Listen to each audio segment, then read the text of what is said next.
இந்த வீடியோல TNPSC group 4 எக்ஸாம்ல ப்ரீவியஸ் இயர்ல கேட்ட ஒரு மேக்ஸ் கொஸ்டின் தான் பார்க்க போறோம்.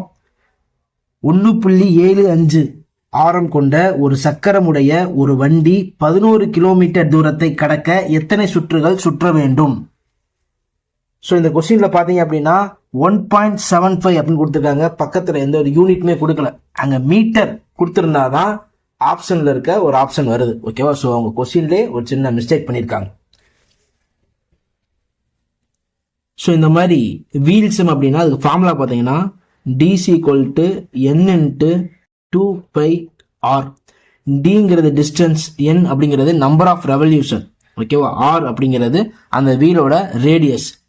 டிஸ்டன்ஸ் அவங்க கொடுத்துட்டாங்க 11 கிலோமீட்டர் அப்படின்னு சொல்லிட்டு. ஓகேவா?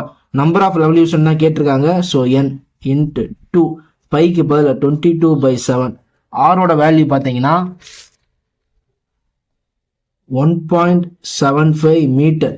இங்க மீட்டர்ல இருக்கு, இங்க கிலோமீட்டர்ல இருக்கு. ஸோ இந்த கிலோமீட்டரை நான் மீட்டரை கன்வெர்ட் பண்ணணும். கன்வெர்ட் பண்ணும்போது எனக்கு 11,000 அப்படின்னு கிடைச்சிருச்சு.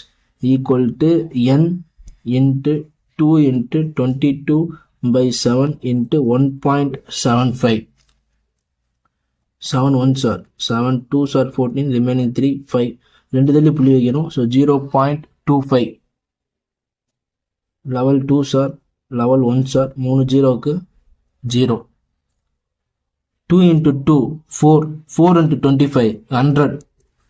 100ல ரெண்டு தள்ளி புள்ளி வச்சோம்னா 1ன்னு ஆயிரும். ஓகேவா? So N = 1000. Number of revolution பார்த்தீங்கன்னா 1000. இந்த கொஸ்டினுக்கு கரெக்டான ஆன்சர் பார்த்தீங்கன்னா 1000.